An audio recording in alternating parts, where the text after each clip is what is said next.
ভাগ্য কি আগে থেকেই লেখা থাকে, নাকি নিয়তি নিজে এসে কোনো এক ফুটবল জাদুকরের হাত দিয়ে তার উত্তরসূরিকে ছুঁয়ে যায়? আজ আমরা স্পেনের যে 18 বছর বয়সী বিস্ময় বালককে বিশ্ব কাঁপাতে দেখছি, তার গল্পটা কোনো সাধারণ ফুটবলারের গল্প নয়।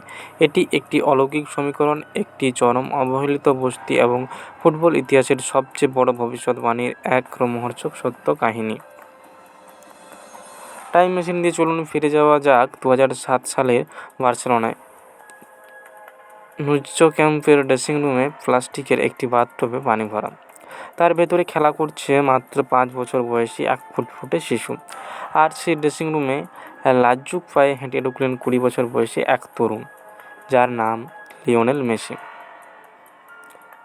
ইউনিসেফের একটি চ্যারিটি ক্যালেন্ডারের জন্য লটারির মাধ্যমে ওই শিশুর পরিবার মেসির সাথে ছবি তোলার সুযোগ পেয়েছিল।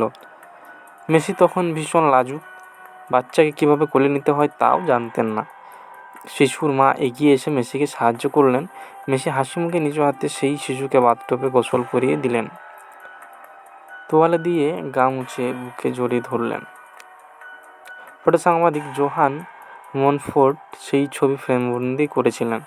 কেউ জানতো না, কেউ কল্পনাও করেনি, মেসি সেদিন কেবল একটি চ্যারিটি ফটোশ্যুট করেনি, বরং ফুটবল ঈশ্বর যেন নিজের অজান্তেই তার সমস্ত জাদু ওই 5 মাসের শিশুর শরীরে ফুঁকে দিয়েছিলেন। কারণ সেই বাথটবে শিশুটি আজকের বিশ্ব ফুটবলারের নতুন ত্রাস লামিনে ইয়ামাল।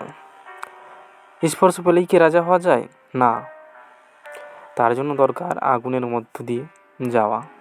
ইয়ামালের বড় হয়েছিলেন কাতালুনিয়ার রোকাফন্ডা নামক এক কুখ্যাত বস্তিতে, যাকে স্পেনের অন্যতম বিপজ্জনক এবং দরিদ্র এলাকা বলা হতো, যেখানে প্রতিদিন ড্রাগস, অপরাধ আর চরম দরিদ্রের মুখোমুখি হতে হতো।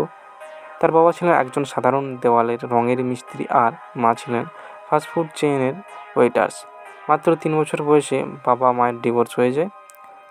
মাঠে বুট কিনে দেওয়ার টাকা ছিল না, তাই রোকাফন্ডার লোহার খাঁচার মতো কংক্রিটের স্ট্রিট পিচেই খালি পায়ে বড় বড় ছেলেদের ড্রিবলিংয়ে নাচতেন 7 বছরের রোগা ছেলেটি। একদিন বার্সেলোনার এক স্কাউটের নজরে পড়ে যায় সে। ব্যাস, ফুটবল বিশ্ব চমকে দেখল। মাত্র 15 বছর বয়সী বার্সেলোনার মূল দলে অভিষেক হয়ে গেল এই কিশোরের। আজও ইয়ামাল যখনই গোল করেন, আঙুল দিয়ে বাতাসে একটা সংখ্যা তৈরি করেন, 304। জানেন এটা কি? এটা কোনো লাকি নম্বর নয়, এটি হলো তার সেই অবহেলিত বস্তি রোকাফন্ডার পোস্টাল কোড। ইয়ামাল বিশ্ববাসীকে চিৎকার করে মনে করিয়ে দেন, আমি আজ যেখানেই থাকি না কেন, আমি আমার সেই ক্ষুধার্ত ধুলোবালি মাখা বস্তি আর মা বাবার ত্যাগকে ভুলে যাইনি।